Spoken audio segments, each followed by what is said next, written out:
Queen Elizabeth II, the longest reigning monarch in British history. Over 65 years on the throne, yet hers is a reign that nearly didn't happen. I think for Princess Elizabeth, the abdication must have been catastrophic. Driven by duty, My whole life shall be devoted to your service. she's ruled over crisis and war, Our thoughts today are with those in the South Atlantic. and dramatic social and technological change. Television has made it possible for many of you to see me in your homes on Christmas Day. She's seen over 12 prime ministers come and go. The Queen has a very sharp mind. She's endured the breakup of the empire and the creation of her beloved Commonwealth. The Queen had an instinct Of what the new Commonwealth was about. Throughout it all, she's been a steadying presence. Yet the most famous woman in the world remains mysterious. This is the inside story, as told by her closest friends and advisors. I think the Queen is basically a very shy person. She's very humble, actually. She's a wonderful mimic. I mean, she's really, really funny. It's hard to imagine a world without her. She has done her job bloody well. Elizabeth, the wife, the mother, the Queen.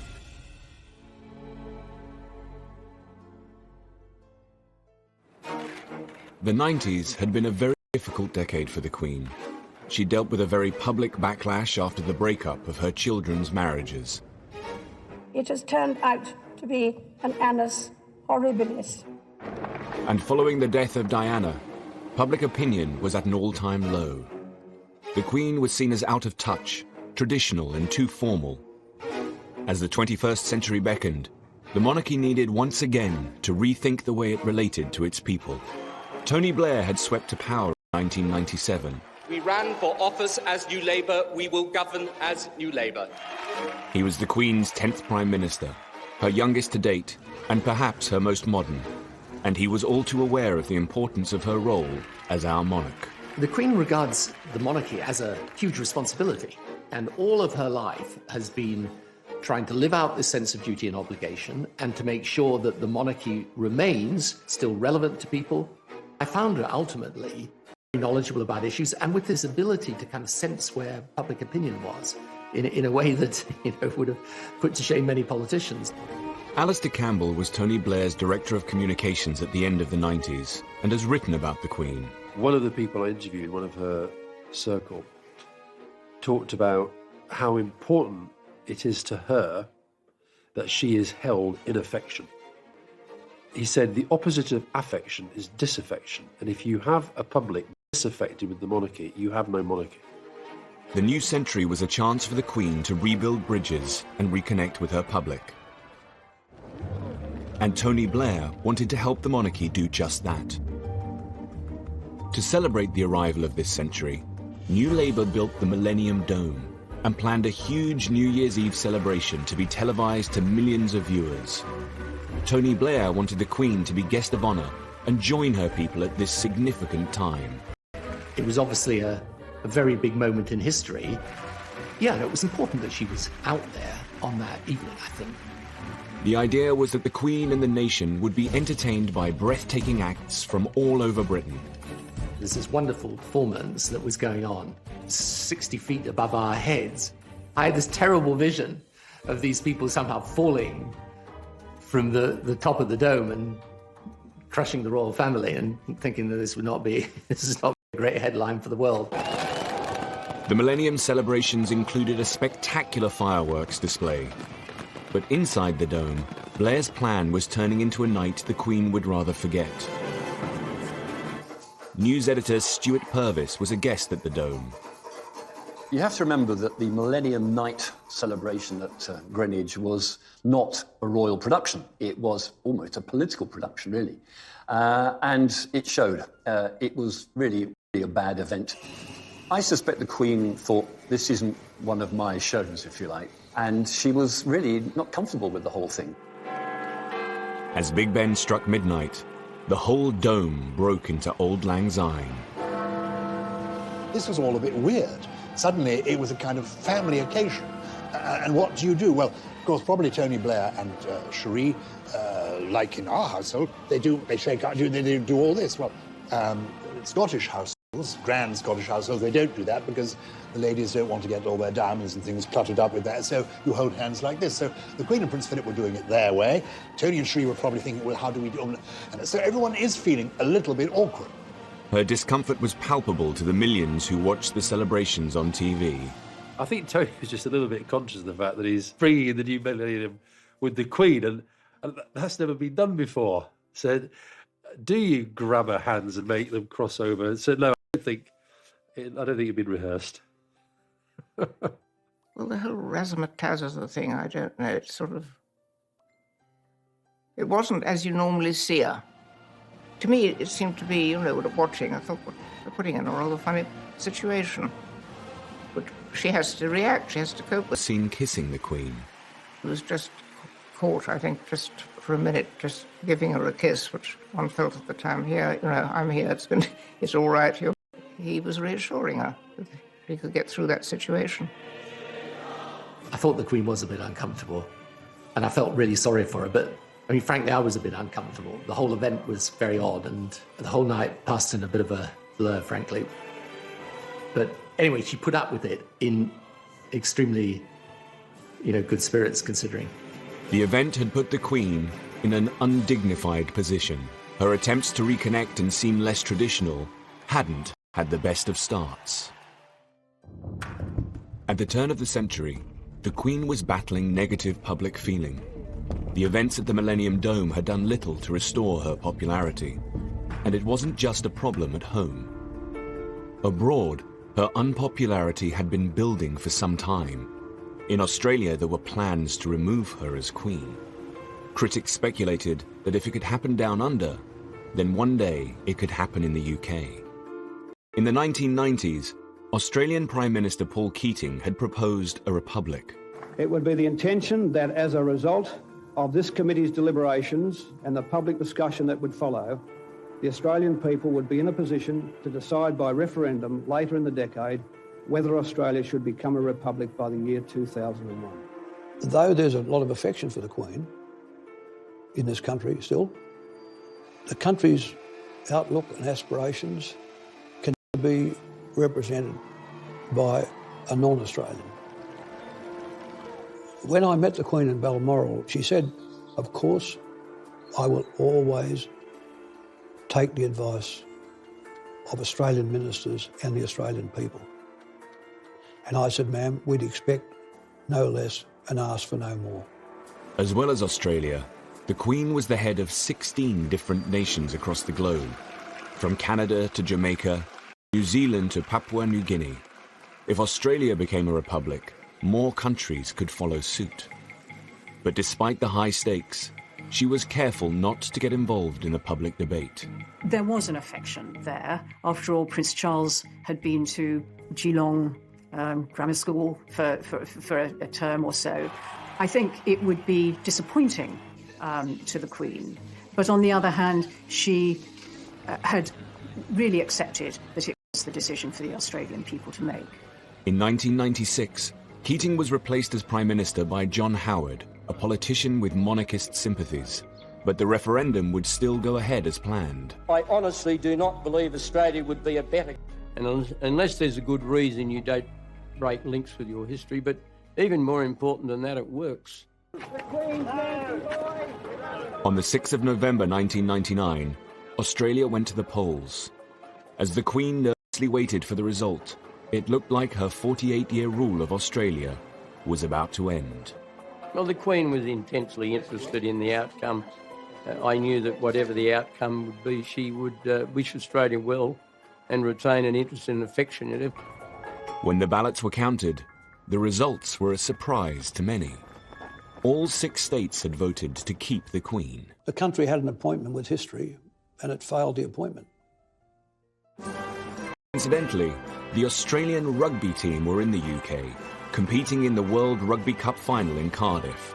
The Queen was there to present the trophy to the winner. I'm told she was very pleased, but by the person who officially conveyed the result. What we didn't know is that the Australians would come to the UK and win the Rugby World Cup, which added a certain piquancy to it, including the Queen presenting the trophy to John Eales, the Australian captain, just after the result of the referendum. As they say in Fleet Street, you couldn't have made up. The Queen's presence at the Rugby World Cup final was a symbolic moment. For many Australians, it was cause for a double celebration. The Queen had held her own in the country she regarded with fondness.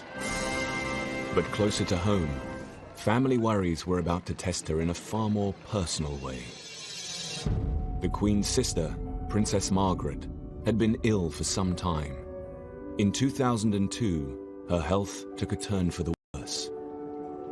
Princess Margaret had always been the Queen's glamorous and mischievous sister, and they were devoted to each other.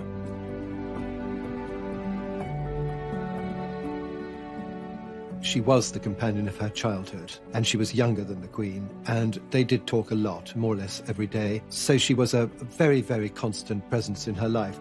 Growing up, the Queen's family had been a tight-knit unit. They called themselves Us Four. After the death of their father, two sisters became even closer, and they'd had other difficult times. In the 50s, the Queen had not been able to support her sister's relationship with divorcee Group Captain Peter Townsend. But despite this tension, they had remained close. Lady Glenconner was one of Princess Margaret's best friends and a maid of honor at the coronation. Princess Margaret adored the Queen and was always very loyal. I mean, she always talked and was very proud of what the Queen had done and all that. During the breakup of Princess Margaret's marriage to Anthony Armstrong, with her a lot, and she sort of did her best to make it better for Princess Margaret, I think. In February 2002, Princess Margaret died from her third and final stroke. The Queen had lost her only sister. Well, I would imagine she was expecting it, because she had Princess Margaret been ill for a very long time. We're all devoted to her. She was so good to everybody, and I think a lot of people wept a lot. In a way, it was sad, but I was so glad that Princess Margaret, who had suffered so much at the end, and for somebody like that who had been so vivacious and beautiful and enjoying life, to see her in a wheelchair, unable to see, it broke my heart, actually. Princess Margaret's funeral was a relatively low-key affair for a member of the royal family. For the Queen, it was a doubly sad occasion. Princess Margaret's funeral fell on a very painful anniversary. 50 years ago to the day, they had buried her father in the same chapel at Windsor. When Princess Margaret died, and the Queen Mother was still at Sandringham, where she would have probably stayed, but she insisted on coming down to Windsor and taking part in the funeral. A fragile Queen Mother didn't want to be seen by the press. We all sat in front, all the ladies in waiting, together, and it was terribly poignant because the Queen Mother was a wheelchair, and when the coffin went by, she tried to stand up. I think she may have been helped up so that she could be standing when Princess Margaret's coffin went. Princess Margaret was cremated, one of the first members of our family, I think, because she wanted to be buried between her parents. There was any room, really, for ashes. In the weeks after Princess Margaret's death, the Queen Mother's health continued to deteriorate. The Queen obviously had been worried about the Queen Mother for some time because the Queen Mother was an enormous age and was appearing in public very regularly. The Queen would obviously be worried that she was going to fall over or something, which luckily she never did. I think the Queen Mother had been ill for some time, and she had some trouble with her lungs, I think. Constant coughing and that sort of thing. But it was all kept fairly low-key, they didn't talk about it much. And she was, after all, in her 102nd year, I think. Wonderful. The Queen Mother had been the Queen's rock throughout her 50-year reign. I think hardly a day went by without communication between them, either visit or telephone call. And when the Queen was overseas, she wrote a series of letters every day back to her mother. I mean, the Queen Mother had a lot of adulation from the public, and people got a lot of her mother's qualities in her, the Queen. Just 6 weeks after Princess Margaret's death, on the 30th of March, the 101-year-old Queen Mother passed away. The Queen Mother, mysteriously and miraculously, waited until the one day in the year when she could have died without any inconvenience to anybody. She waited until The Queen was at Windsor, with all her family around her. The Queen was out riding and was just summoned to Royal Lodge, and as I understand it, the Queen Mother had her head perfectly all right until about 10 minutes before she died, when she just sort of basically spun away. The two women who had been closest to the Queen throughout her 50-year reign were now gone. She'd lost her mother, who was not only a friend and companion, but her mother, somebody she spoke to every day on the telephone, that she would visit regularly, that she knew and loved, and was the link also with her father, a key figure in the Queen's life. The Queen Mother's would be the first royal public funeral at Westminster Abbey since Princess Diana's in 1997. There was speculation in the newspapers that people wouldn't turn up, that, the Queen Mother, being over 100 years old, belonged to another generation, that people wouldn't remember her. In fact, people turned up in their hundreds of thousands. The country was mourning. Sir Michael Wilcox was the Queen's black rod at the time. He was her daily representative in Parliament and responsible for many ceremonial duties. After the Queen Mother's death, he organised for the coffin to be brought to Westminster Hall, where the public would come to pay their respects. Initially, when she died, and at the first coordinating meeting at Buckingham Palace, there was a sense that we should only open the lying in state for a limited period during the day. And I argued against that. I felt that the nation would turn out for the Queen, both in sympathy and to show their affection. We opened on the first morning, and within 3 hours we had a 3-mile queue. And I then said, OK, we'll keep it open 24 hours a day. It was overwhelming, and the queue went right the way out down the other side of the Thames. There were all kinds of people. There were young children, young mothers, young families, and the older generation. So you name it, and they're in that queue. Over 1 million people came to mourn the Queen Mother. It is the fairy tale Queen Mother, the mother of our sovereign. For much older people, she was the Queen during the Second World War. She represented their lifetime story. There is an outpouring of emotion that is about oneself, one's country, exemplified in the life of the person who has died. One hesitates to compare it to the emotion over Diana, but it was, after the death of Diana, swung decisively in the monarchy's favour. She's had a great life. Diana only had a short life, but she's done so much for history, she's gone through so much, and she just really puts the backbone back into Britain. She was a wonderful lady. We love him very much, and he do a lot of good for we. As the Queen left Westminster Hall, the crowd reacted in a surprising way. It would be a transformative moment as the public now began to support the Queen. There was this very polite, very discreet clapping, which was almost symbolising the transference of affection from one great matriarch to another, and I know that the Queen was very touched by that. On the eve of the funeral, the Queen addressed the nation. Ever since my beloved mother died over a week ago, I have been deeply moved by the outpouring of affection which has accompanied her death.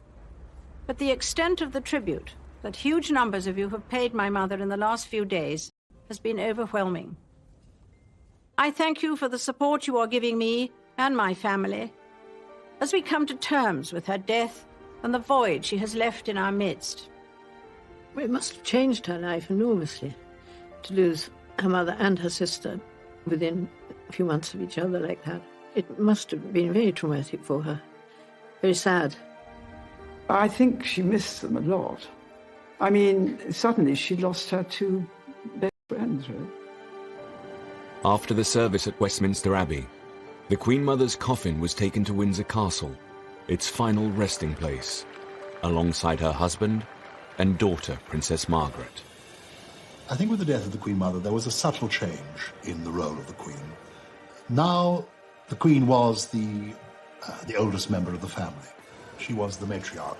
She, as it were, was moving into the Queen Victoria role. She was the senior member of world royalty. And some people say that that almost freed her, that she seemed to relax a bit. Well, Martin Charteris, who I think was her best private secretary, always used to say, wait and see what happens when the Queen Mother dies. Because I think with any parent, somehow they're always looking over your shoulder. And suddenly, she did blossom. There's no question about it. These deaths would herald a new era in the Queen's reign. At the turn of the century, the Queen had lost two the most important people in her life, her sister Princess Margaret and the Queen Mother. Despite the public sympathy for the Queen, the sovereign still had a problem with her image. She needed a new way to connect to her people and show that she was in touch. She and her senior advisors had created a working party to develop a new strategy. They called it the Way Ahead Group. She, not just the Queen, every single member of the inner royal family came to the Way Ahead Group and private secretaries. The meetings were sometimes a bit chaotic. I recall that the Queen had a bit of a tendency to chat to whoever was sitting next to her rather than paying full attention to the proceedings. The Duke of Edinburgh had to sort of call people to order from time to time. One of the issues the group looked at was the itinerary for the Queen's public engagements.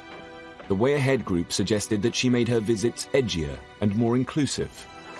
We needed to look at the way the royal programme was made up and modernise it a bit and make sure that the monarchy reflected society more accurately. I mean, there were lots of visits around the home counties because of the proximity of Windsor and Buckingham Palace. Should there be a greater geographical spread, making sure that, different parts of the country saw all this happening. When she visited industry, she tended to go to factories when actually the way the economy had moved was that there were far more service companies. For instance, in the entertainment sector, it's easier to get a little bit stuck in your ways. This was a deliberate attempt to just nudge things forward a bit. The Queen is very pragmatic. She's willing to look at the pros and cons of an argument and then go for something that's, the modern way of doing things. That's another feature of her character. 2002 would be the Queen's Golden Jubilee year, marking 50 years on the throne. But had the Queen done enough to reach out to her people? Had the Way Ahead Group's planning been successful? I remember the Silver Jubilee of 1977, and what a huge event it was, how exciting it was, the street parties. And then as we came up to the Golden Jubilee, 25 years later, 50 years of Elizabeth II on the throne, I sensed, oh goodness, it's not going to be as big an event. Somehow this last decade has been too troubled for the royal family. It's going to be a bit muted. And I think there was apprehension within Buckingham Palace as well. Critics questioned whether the general public would organise any events at all to celebrate 50 years on the throne. In 2001, the palace website included a snooker tournament and a tree planting as some of the few events being planned. The Guardian ran with the headline, "Palace plays down fear of Jubilee flop." The palace asked Lord Stirling, who had organised the Silver Jubilee, whether he could once again put together a programme of celebrations. But even he had his reservations. I said that I need about 48 hours to find out as to whether or not there will be the appetite, because so much had happened, as whether people even wanted to celebrate. Lord Stirling called his friends in big business. Get support of about close to £3 million. He now needed to get the public on side. I remember asking Murdoch and crowd how they would feel about supporting it, and Rupert in particular is hugely supportive of the Queen, etc. Rupert Murdoch's newspapers began to get behind the Golden Jubilee. The Sun tried to encourage its readers with the headline, "Have a bash for Her Madge." It would not have been sensible to have spent a lot of time saying, this is going to be the greatest event in British history. I think one of the great insights was, don't set expectations too high, and that would have come from the Queen herself, who doesn't like a fuss. The Queen's Golden Jubilee celebrations kicked off with a nationwide tour. But would the public turn out to greet her? Some were fearful that the Queen might turn up and there wouldn't be a particularly warm welcome. Or would there be a welcome at all beyond the mayor turning up and the civic dignitaries? In fact, it was a huge success.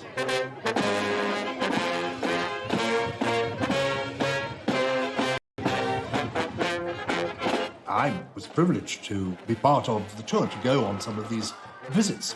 And the Queen was moved, was touched to find that so many people turned up, cheering, waving their flags. And from people being apprehensive about it, it turned into a huge triumph.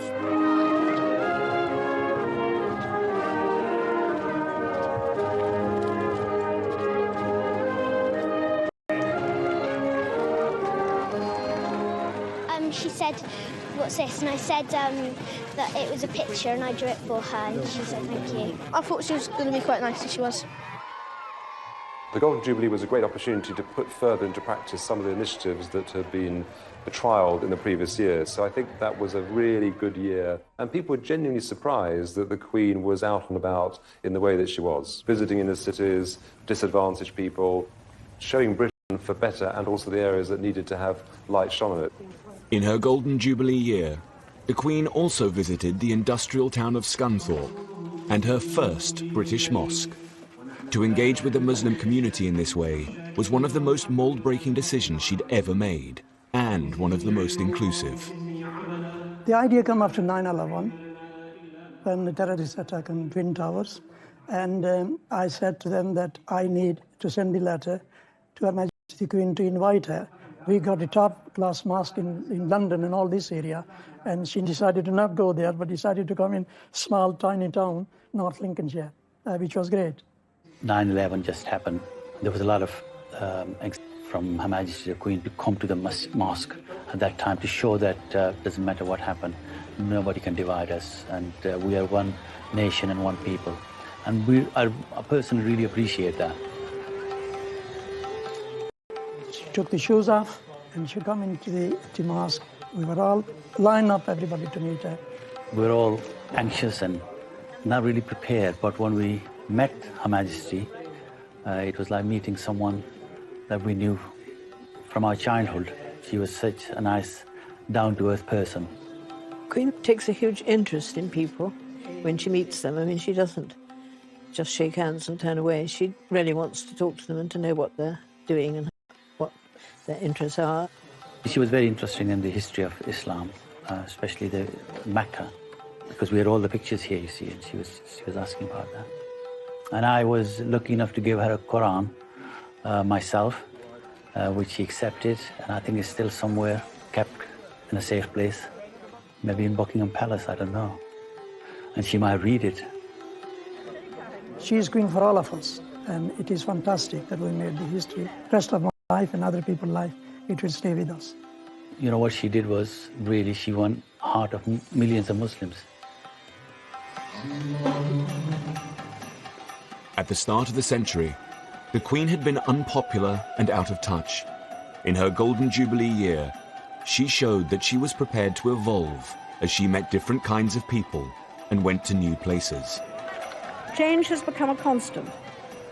Managing it has become an expanding discipline.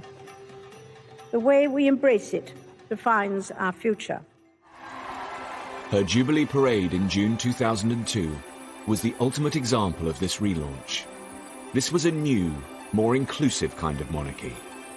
20,000 people marched down the Mall, including firemen, circus performers, Bollywood dancers, and even Hell's Angels.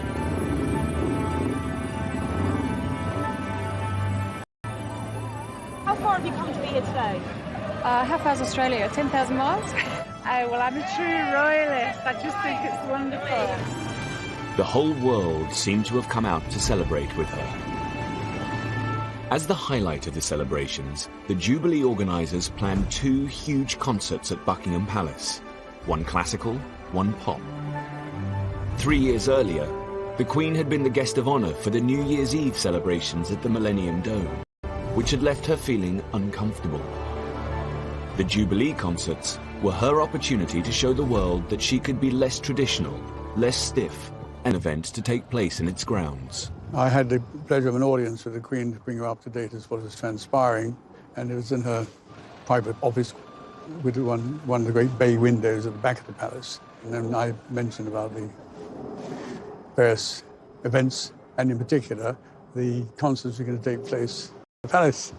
And she said, "Oh, yes, you must come." And come. So we went, and she took me over to the window, and of course, outside, they've got all the bulldozers and scaffolding and goodness knows what else. And she said, "Look what they're doing to my garden." It wasn't just the great and the good that were invited. The general public would get a chance to attend the party at the palace. 2 million people entered the ballot for golden tickets. Having these major events in the palace itself, I think, was a brilliant idea. As it sort of draw people into it as against having them mislead. The pop party at the palace lasted for 3 hours.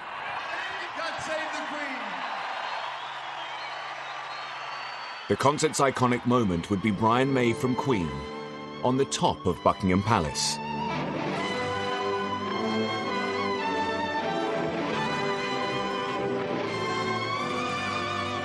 The Queen had heard her national anthem many times, but not quite like this. I think, British people are always up for a party, and I think perhaps most importantly, that actually, given the opportunity to say thank you to their sovereign, the British people will take that opportunity and they will say thank you, and that's what I think is symbolised in those events. The Queen didn't expect much of the Golden Jubilee, but perhaps with the Golden Jubilee we see the beginning of a more self-confident monarch emerging. It's her millennium, it's her turning of the clock and moving into a new, very relaxed, very happy age. The Golden Jubilee had put the Queen back on top, but there was still a problem that she needed to resolve. At the classical concert, a few rows back from Prince Charles, was his longtime mistress, Camilla Parker Bowles. This was her first public appearance in the presence of the Queen. For the Queen to truly put the difficulties of the past decade behind her, Camilla's status in the royal family needed to be dealt with once and for all. By 2005, it became clear that Prince Charles's relationship with divorcee Camilla Parker Bowles needed to be sorted out. Camilla's presence tarnished the Queen's public image. Divorce from the early years has been the bugbear of the Queen's reign, from the abdication through Margaret and then up to Charles and Diana. It manifested itself still as an issue when it came to the remarriage of these two divorced persons, Charles and Camilla. But there was this extra for the breakup of the marriage and the tragedy of Diana. By the time of the Jubilee, Camilla was living with the Prince at Highgrove. He had always made it absolutely clear that she was a non-negotiable part of his life. So you have a situation where the Prince of Wales is basically, if I can put it like this, living with his mistress. And that's not very satisfactory, because one day he becomes head of the Church of England. She was a divorcee. He had also been divorced, but his first wife was dead. In an attempt to introduce a more positive image of Camilla, Prince Charles ran a carefully planned public relations campaign. The Camilla problem needed to be settled before his succession to the throne. If he was going to marry her, it had to happen during the Queen's reign, and so a very well orchestrated campaign set up, which took about 2 or 3 years, at the end of which they were able to marry. The 9th of April 2005, Charles and Camilla married in Windsor Registry Office. But there was one key person who could not attend. The Queen clearly believes in being the defender of the faith, and people also forget she is the supreme governor of the Church of England. So there are certain things that she will not do because of the kind of authority God has given her. The Queen could not possibly be seen to countenance the remarriage of two divorced persons. So it was quite simple. They had to go down to a registry office in town, in Windsor, and get that side of things done, the public side, with her not involved. But it doesn't mean she will be unloving. So she would really recuse herself from those areas which, in fact, she says to herself, I am the supreme governor, but Charles, my son, a service where God's blessing and forgiveness is being asked for, I'll be there. The Queen did attend the blessing and hosted their reception at Windsor Castle. Sir Nicholas Soames was one of the wedding guests. It was a wonderful day, a huge gathering in St George's Hall. And the Queen was very, very much on parade. And she made the most charming speech. It was a special day for the Queen in more than one ways, in that it was the day of the Grand National. Brass tapped. Voice says, the Queen has an announcement to make, an important announcement. And the Queen stands there and says, yes, exciting news, everyone. Hedgehunter has won the Grand National. She used it as a metaphor and talked about Charles and Camilla and said how they'd survived Beecher's Brook, how they'd survived the chair and all the other obstacles. She said, welcome to the winner's enclosure. And to liken the struggle that they'd been through to the Grand National from the Queen really was the sign of approval. She was absolutely charming, and there was a great roar of approval. I mean, a great roar after she'd done it. It was a great day. No, I absolutely, gosh, I mean, what a time it has been. The marriage seemed to draw a line under the Queen's troubles. In 2006, as she approached 80, the monarch moved into a new phase. I do think the press in particular didn't see the royal family institution, the monarchy, as being a source of stories in the way that they had previously, and that made a difference. I think the country were getting used to a new generation of the royal family, and I think the fact the young princes were emerging made a huge difference. I think people began to see the Queen also not just as a mother, but as a grandmother. As the decade ended, her grandchildren began to take a more visible role in royal life. They obviously love her, and I'm sure she loves them too. And I'm sure they go to her for advice, because they couldn't have a better person to ask. I think if you asked Prince William and Prince Harry if they'd learned anything from the Queen and the Duke of Edinburgh, they would say a great deal. I know that's the case because I've heard them talk about their grandparents in terms of respect, affection, but also seeing how they do things. And if you like the style of Prince William and Prince Harry, it's because they've learned a lot from past masters at the game. As the Queen headed towards the end of the decade, she had a new confidence. I think the Queen is basically a very shy person. I've seen her stepping out of the royal train and having to gear herself up to face the crowds many times. When that challenge is overlaid with public criticism, as there was, for instance, at the time of Princess Diana's death, I think it's very hard to bear. So if instead what you're reading in the newspapers and seeing on television is broadly supportive and warm towards you, you relax in turn. And that is what's happened to some degree for the Queen. Finally, she came into her own and became in many ways a different woman, clearly at ease with herself, but she is clearly totally at ease enjoying her job, and the country is enjoying her doing it and wants her to go on doing it as long as jolly well possible. She had seen personal loss with the deaths of her mother and sister. She had seen her son and heir, Prince Charles, remarry, and she had proved her relevance to the British people. At the end of the decade, her popularity had never been so high. The world now saw a more self-assured monarch, the nation's grand. Recognize that you have to be more out there with the people in today's world, but you never forget with her that she's the Queen. And that ability to retain the aura at the same time as move with the new age, that's really what marks her out, I think. In 2012, the Queen celebrated her Diamond Jubilee, marking 60 years on the throne. She became only the second monarch in British history to reach this landmark. The first had been her great-great-grandmother, Queen Victoria. Queen Elizabeth II's reign had encountered many highs and lows in its 6 decades, but she had come through them all. Inevitably, a long life can pass by many milestones. My own is no exception. As the Queen moved into her 90s, the decade would test her strength, wisdom, and moral leadership. But in 2012, the UK prepared to celebrate the Queen's Jubilee and thank her for her years of service. By the time of the Diamond Jubilee, the Queen had had a bit of practice at Jubilees. They didn't worry her so much anymore. She had entered this more serene, less controversial aspect of her reign.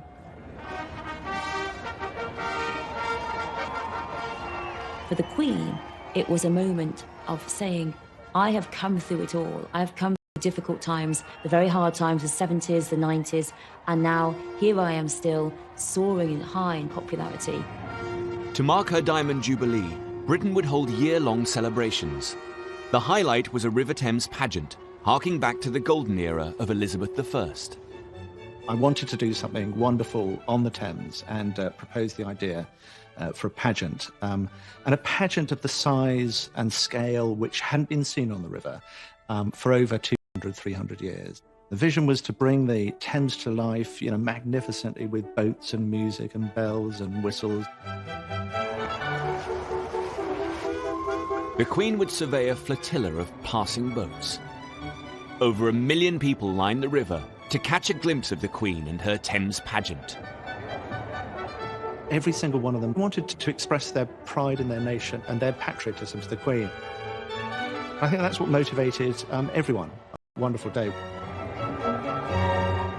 Everywhere you looked up to the high-rises, on the bridge parapets, on the riverside.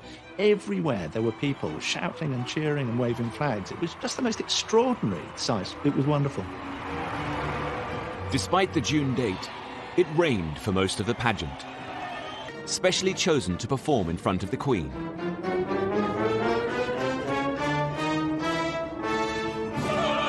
One of the singers was Monica McGee. We sing Land of Hope and Glory, and then we're greeted by the royal family. And it is honestly one of the wettest weather experiences I've ever encountered. But until we actually saw the Queen, it didn't quite hit us precisely how fantastic this occasion really was. And then I don't think anyone felt wet or cold. And I think it just took on a kind of quite strange, otherworldly moment. We just think this is our job, to honour this woman and try and do our job really wonderfully for someone who's been done her job for decades.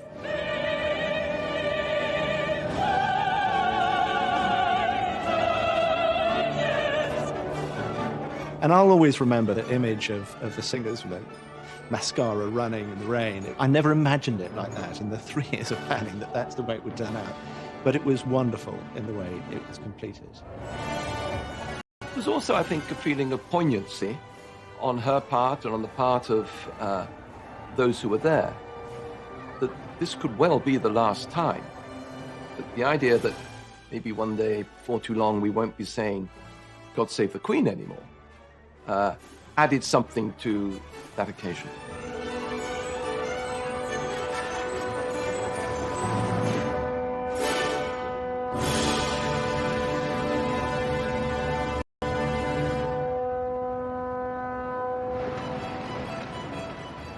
As one of the world's longest-serving sovereigns, the Queen has a unique wealth of experience to draw on.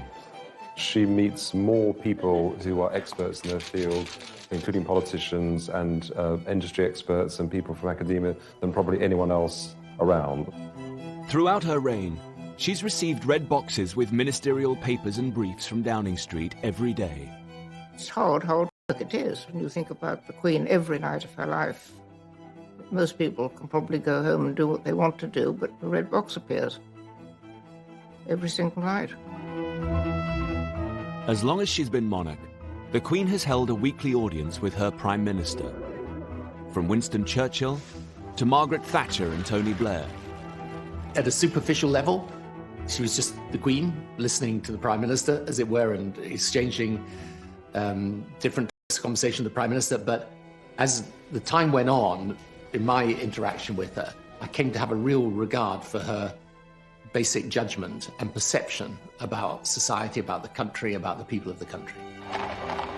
All this helped to end hundreds of years of hatred against the British.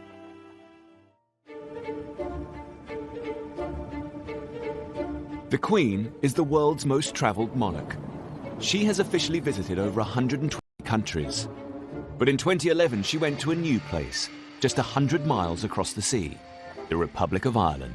She was always really interested in the peace process, very committed to it. One of the few conversations where she literally picked up the phone and you held the phone, as they said, it's the Queen on the phone, was after the Northern Ireland Peace Agreement. For over 100 years, British rule had been viciously contested in Ireland. Hundreds of people on both sides of the water had been killed in what came to be called the Troubles.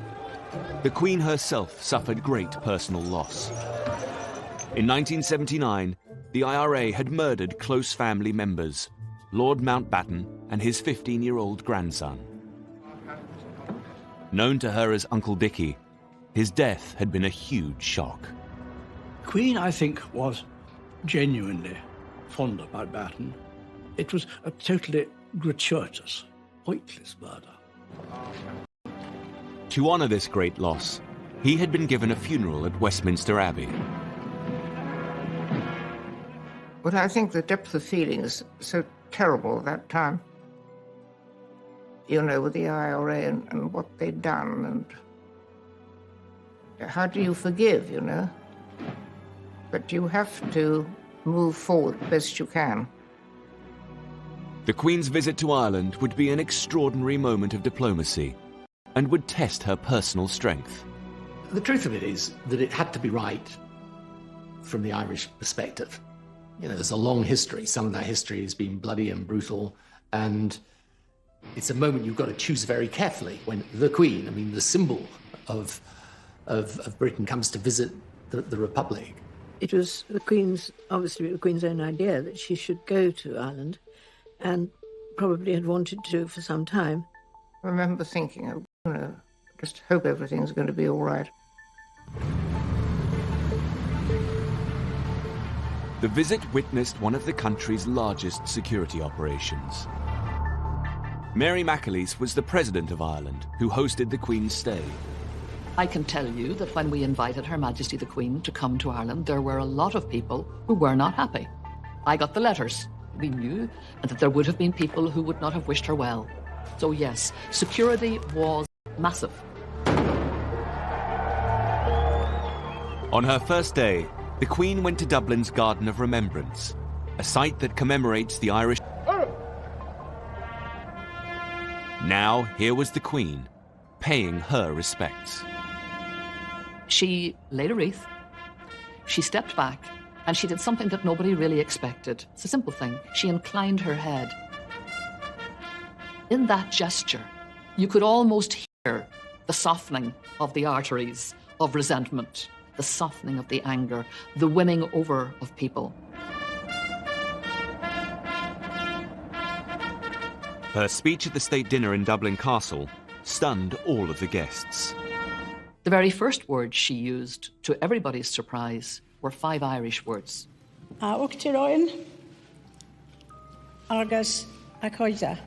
President and friends. My reaction just was wow.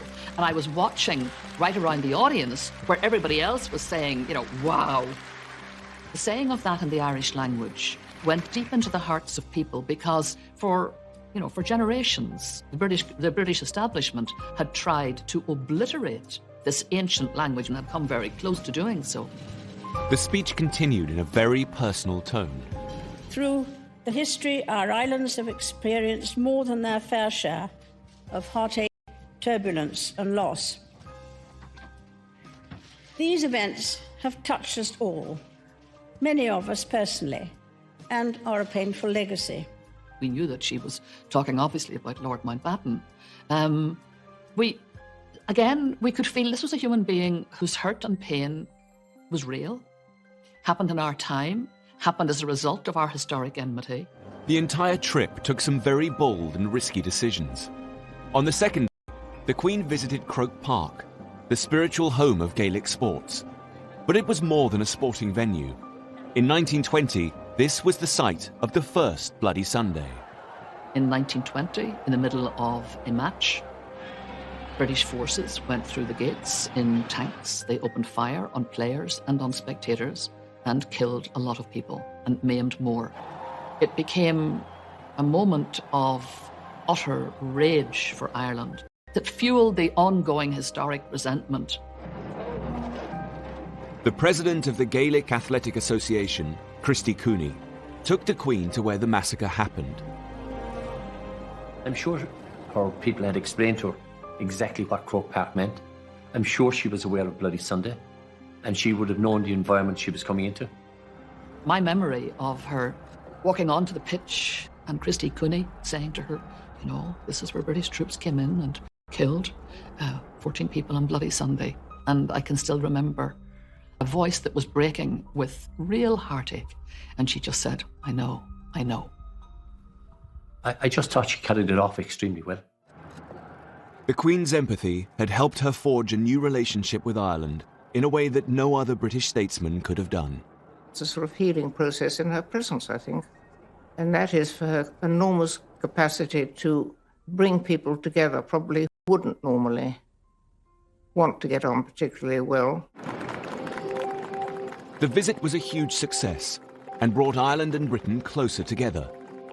The Queen would take the peace process a step further a year later in a previously unimaginable act.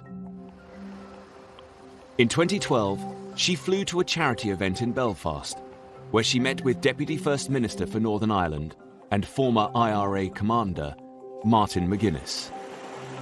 Simple handshake between the head of the British state and a former IRA commander. To be prepared to reach out and shake the hand of the people who, in a sense, been responsible for the death of someone who was very close to her. She was prepared to overcome all of that legacy, all of that history, and in the interests of peace, to reach out and do it in a genuine way. The signal of that handshake was worth millions of words. For both sides in the equation, there would have been considerable difficulties. You can imagine the kind of pressures on both. And yet, both of them are leaders. And that's what leaders are called to do, to push out into the deep, to do the difficult thing, to do the courageous thing, to do the risky thing. I mean, what a gesture. If you can do that, I think most people could do a lot more than they do to make things better. As head of state, the Queen has built bridges in ways that no politician could have done. Back at home, her responsibility in this role is one that she's had to carefully navigate over the years. The Queen must be above politics, but she is a crucial cog in our constitution. Not only does she officially open Parliament, she is still the only person who has the power to appoint a Prime Minister. She's a person who has to be satisfied that the Prime Minister has a sound majority and a basis for exercising power. In 2010, Labour Prime Minister Gordon Brown called a general election. The polls showed that there may not be a clear winner, which would leave the Queen in an unprecedented scenario about who to appoint as Prime Minister. I was working in Number 10 at the time as the Prime Minister's official spokesman, and it was pretty clear in the run-up to that election that it was either going to be a hung parliament or a coalition government, so we could actually work out what would happen. As a result, the Queen's advisers came up with a set of written guidelines, for the first time defining what part she should play. The Cabinet Manual does make absolutely clear that the Queen has no role other than a formal role in appointing the Prime Minister. She has no discretion in those areas. In the event, Labour lost their majority, but the Conservatives didn't have enough seats to form a government. With the outcome of the general election, we find ourselves in a position unknown to this generation of political leaders. As talks got underway for a coalition government, the Liberal Democrats, led by Nick Clegg, were courted by both the Conservatives and Labour. But these discussions would take time. The Queen remained at Windsor Castle for the 5 days of the coalition negotiations, so that no one could accuse her of intervening in the process. I was in the Prime Minister's study when he called Nick Clegg on the Tuesday afternoon and said, "Nick, I can't wait any longer, nor can the Queen. I need your answer." And Nick Clegg then had to make the decision that he would go into coalition with the Conservative Party. I've informed the Queen's private secretary that it's my intention to tender my resignation to the Queen. I shall advise her to invite the Leader of the Opposition to seek to form a government. For his final trip to the palace, Gordon Brown took his wife and 2 small sons, as Labour bowed out of power.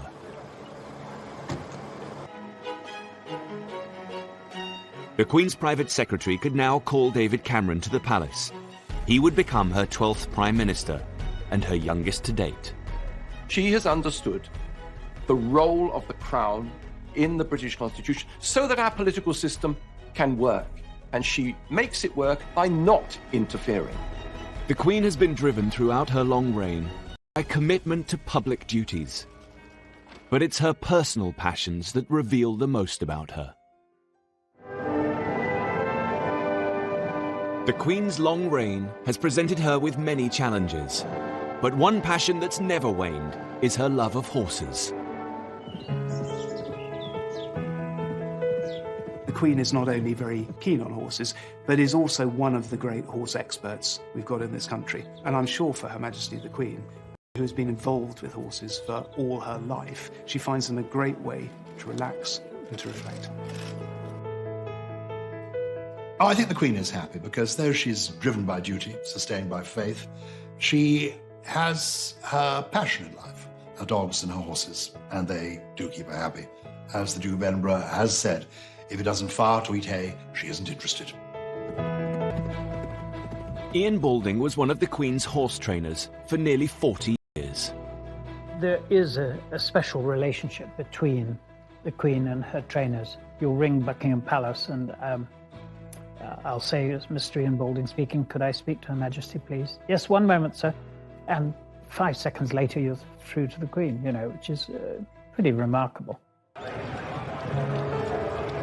I've been with Her Majesty on race days, and if you happen to have a winner when she's there, that is the ultra moment. Bear in mind, she has bred all these horses herself, so she knows their mothers and their grandmothers and their great-grandmothers. And I remember a lovely horse we had for her, a colt called Magna Carta, who won at Royal Ascot. He won the Ascot Stakes. The Queen learnt to ride as a young child and has continued into her 90s. I'd read in the papers that the Queen had stopped riding. And I knew that she loved riding every day, and I thought, oh, how sad. And I wrote to her saying, ma'am, I'm so sorry to hear you've given up riding. Anyway, I had a letter back in the post the next day, literally saying, that's absolute rubbish. I haven't stopped riding at all. The Queen's personal life is closely guarded, particularly in one of her favourite places, Scotland. She is descended from the Kings of Scotland and spends every summer at her home in Balmoral. It is a magical place because it's so timeless. And the dogs are there, the children can be there, friends are there, and there you are, the castle's their home. Well, Balmoral is a very relaxed place, and I think the Queen feels relaxed when she's there. We were picnicking on the shores of Loch Mick, which is about 8 miles from the castle, and a party of youngsters appeared, and they all had a sort of sideways look as they passed. And then one of the young ladies came back, plainly a Londoner, and looking at the Queen, she said, "They tell me you're the Queen." And she said, "Well, I am." "What are you doing here then?" She said, "I live here." She loves being a Scottish country lady, but this is always in the context of Scotland as part of the British family.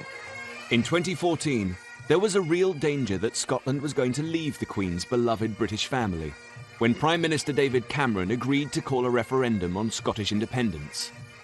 The ballot was to be held in September. She's in Balmoral in a referendum campaign. In early 2014, the campaign to leave had been trailing in the polls. But by the time the Queen came to Balmoral for her summer break, the Scottish nationalists had narrowed the lead. In the last couple of weeks, the Yes campaign and the No campaign were effectively neck and neck. There is a real sense of emergency taking hold in London, and a sense too that the Queen actually could be the ace for the UK campaign, that she's the person that's actually going to have to intervene to make absolutely certain that they were going to win the no vote. Despite all of her instincts to stay out of the race, despite all of her instincts that it's not constitutionally proper, there is an immense amount of pressure being brought to bear on her. Just 4 days before the referendum, the Queen made an unprecedented comment. Veteran reporter Jim Lawson was as usual covering her Balmoral stay. We were in a normal place, corralled outside the church grounds.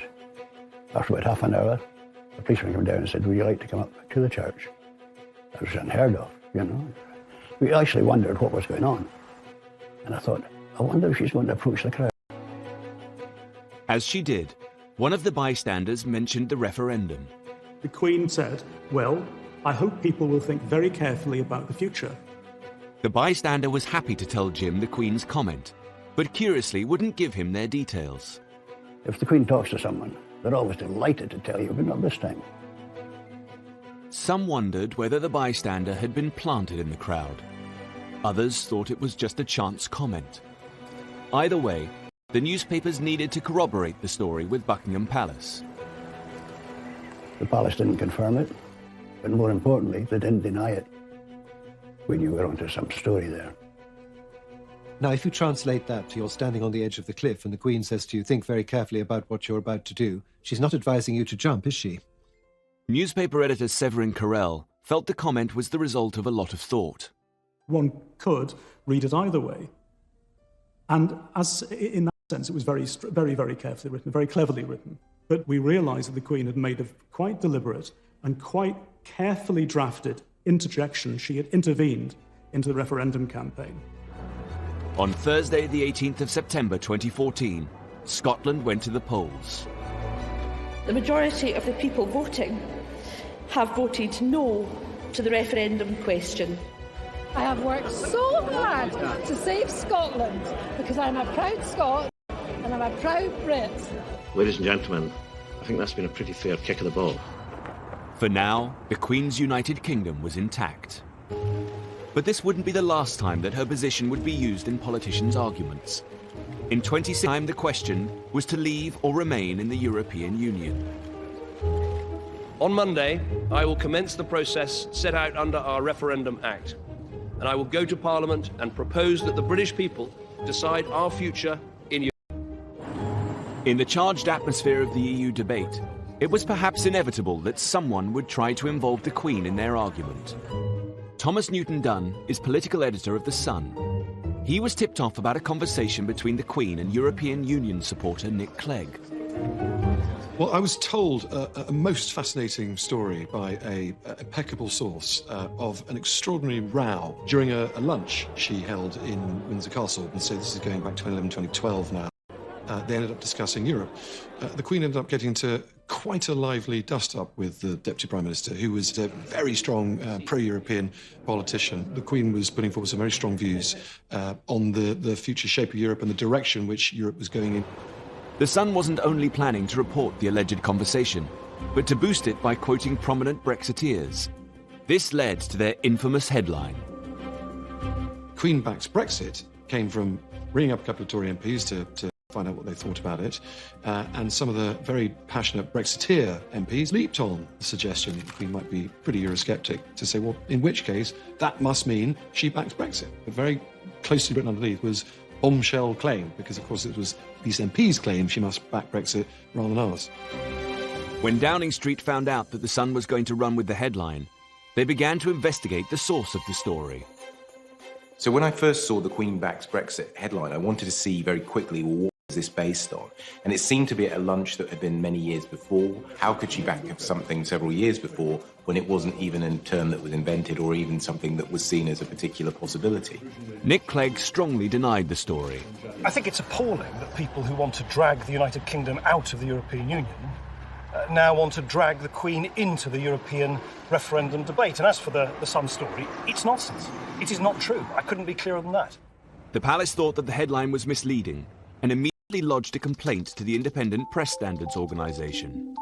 At the time, the palace said they were extremely angry, and the Queen is never to be dragged into politics, and they're now going to put a stop to it by making a formal complaint. They wanted to draw a line in the sand and to extricate the Queen from any more political rows.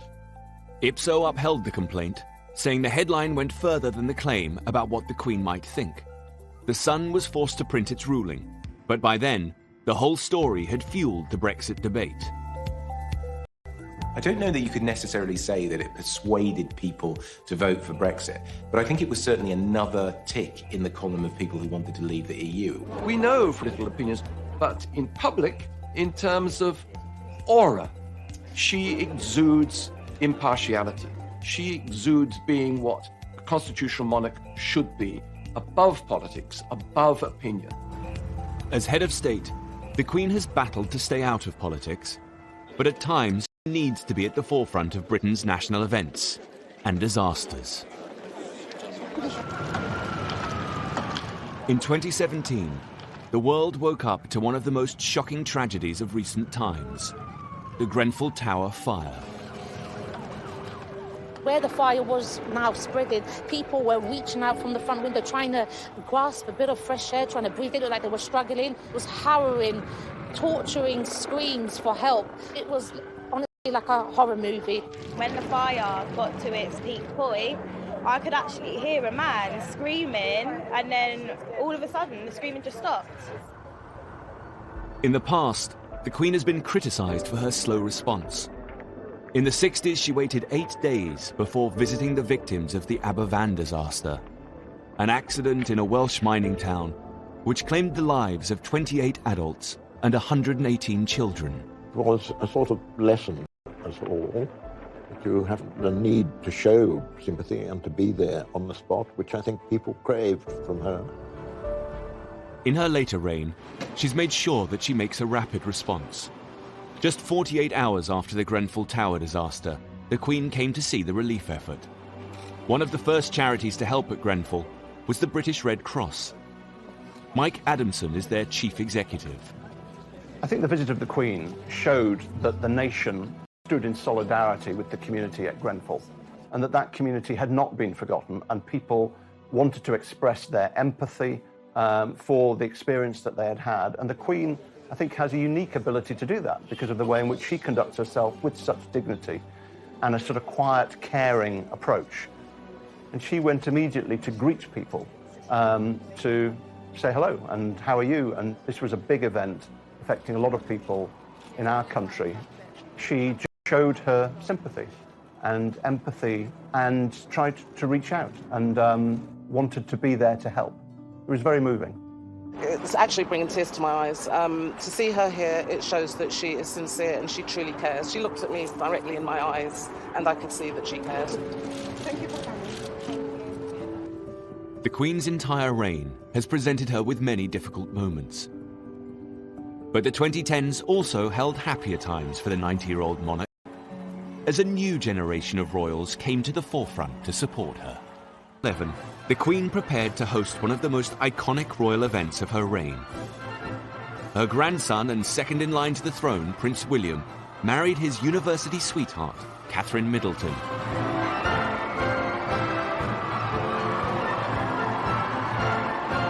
It was a significant moment for the Queen's succession.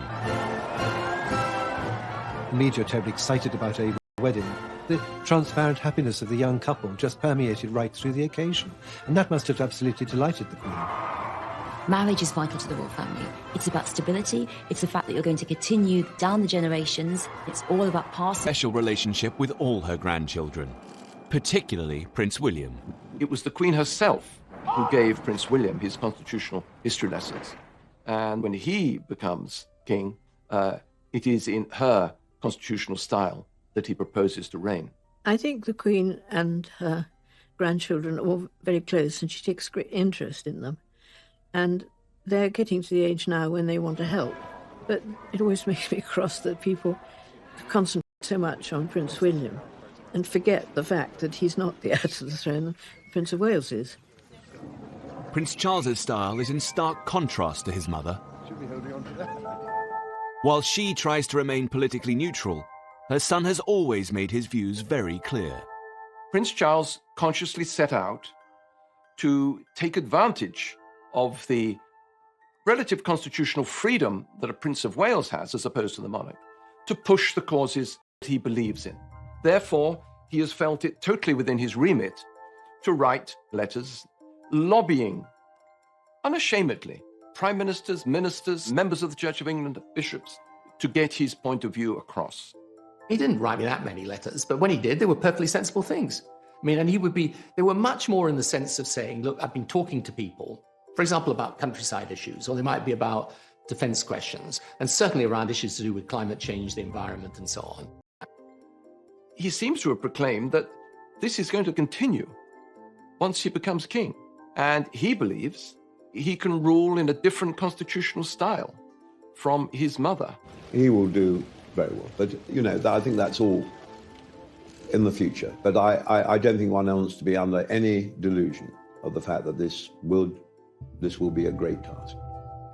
As the Queen continues into her 90s, Prince Charles has begun to take on more of his mother's responsibilities. On Remembrance Sunday 2017, he laid the wreath at the cenotaph.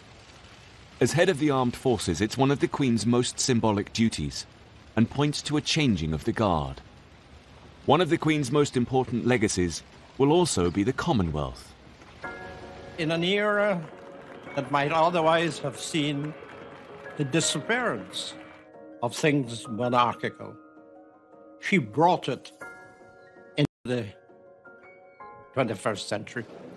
You can't quantify it. She really has been part of the invisible glue holding it together. And the Commonwealth, in turn, has valued her energy, her commitment, her good humour, and her enjoyment of it enormously. Thank you, Mr. Prime Minister of Canada, for making me feel so old. In 2018, there was confirmation that Prince Charles will succeed the Queen as head of the Commonwealth. It was the latest in a series of landmark events for the royal family in just a few years. In July 2013, Prince George was born to the Duke and Duchess of Cambridge. For the first time since the reign of Queen Victoria, there was a monarch and 3 generations of direct successors to the throne: Prince Charles, Prince William, and Prince George. Suddenly you have this wonderful 4-tier royal family, because there's the Queen and Prince Philip still very much out and about and operating. You have Prince Charles doing his own thing with Camilla, and you have the Duke and Duchess of Cambridge, what I think of as slightly more informal, younger, the open shirt, if you like, attitude to royalty. However, just a few years later, Prince Philip decided he could no longer be out and about and announced his retirement from public duty. In 2017, then 96 years old, he took the salute at Buckingham Palace as Captain General of the Royal Marines, his final solo public engagement after 65 years of service. Over the course of a life that has spanned more than 9 decades, the Queen's history has been our history. She has been the only monarch that most of us have ever known. She has breathed new life into the monarchy. Can you imagine the Georges deciding that they had to open up Buckingham Palace? Can you imagine Victoria doing walkabouts? Historians of the future will look at periods in the history of the monarchy. She has been the very essence of what a constitutional monarch should be, a lesson, not just to Britain, but to the world as a whole. That here in the 21st century, a monarchy can work. We don't think of inherited privilege when we think of Elizabeth II. We think of a woman who's done her job bloody well. Britain's longest-serving monarch has seen a time of unprecedented change. She's transformed from shy Lilibet to head of the nation and a world leader. She's also had a very interesting time. I mean, she's met, over the years, everybody, from Mandela to all the American presidents, I think that she has enjoyed being Queen. We've lived through the most extraordinary times of enormous change, but we've had this thread of total stability with the Queen and Prince Philip. They're the rocks in a very stormy sea. Anybody who's had the privilege of meeting the Queen will know that it's one of those life-defining moments. She's absolutely lovely. There's a wonderful blue twinkle to her. She's got a very dry sense of humour. I can't think of anybody who I know who's met her and who has not been completely blown away by the experience. She is the sovereign, and has been for a very long time. And to her, that's her life and her dedication. And she's never let us down, and she's not going to. I met the Queen first when I was 12 years old, and I have never, ever come away from a meeting with her when one doesn't feel that you are in the presence of someone truly exceptional. They will be very, very big shoes to fill. Very big shoes. Queen Elizabeth II has steered her family through times of incredible happiness and crippling grief and loss.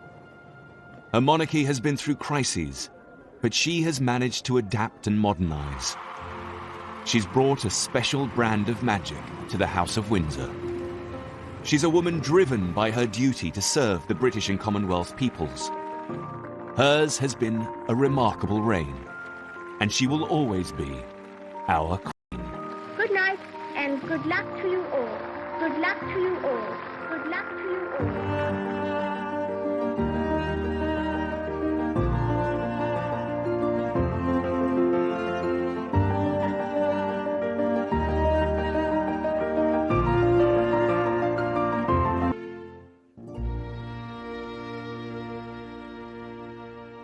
Again, to rethink the way it related to its people.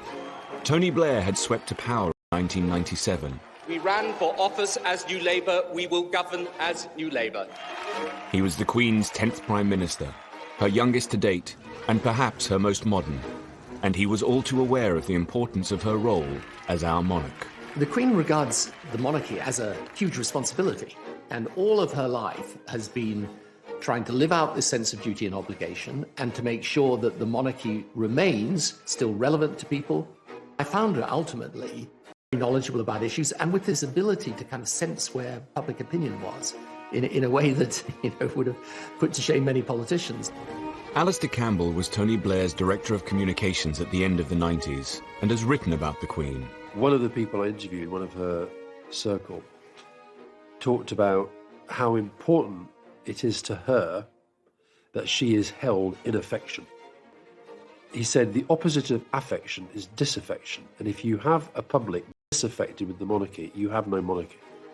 The new century was a chance for the Queen to rebuild bridges and reconnect with her public. And Tony Blair wanted to help the monarchy do just that. To celebrate the arrival of this century, New Labour built the Millennium Dome and planned a huge New Year's Eve celebration to be televised to millions of viewers. Tony Blair wanted the Queen to be guest of honour and join her people at this significant time. It was obviously a very big moment in history. Yeah, and it was important that she was out there on that evening, I think. The idea was that the Queen and the nation would be entertained by breathtaking acts from all over Britain. There's this wonderful performance that was going on 60 feet above our heads. I had this terrible vision of these people somehow falling from the top of the dome and crushing the royal family.